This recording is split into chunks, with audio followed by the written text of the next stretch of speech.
Here's a quick and easy way to add scales to your little dragon. So I'm going to go straight down the back of the dragon and all the way along the tail here. And I'm going to use a blanket stitch to make these little scales. So I'm going to make my next scale here, and I'll start with one blanket stitch.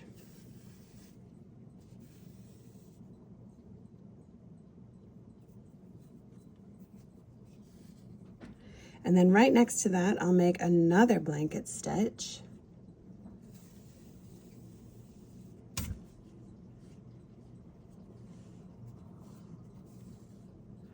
And then to make my scale stand up, I'm going to do a third blanket stitch on top of these two. So I'm going to catch both of these loops here and make a third blanket stitch right there on top. And that gives me a nice little standing up scale.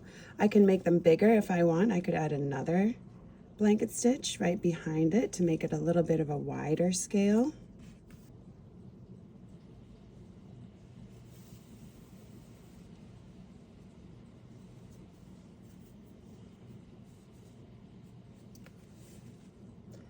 And there's my little dragon scales. 3 or 4 little blanket stitches is all you need to create the scales for this darling little dragon.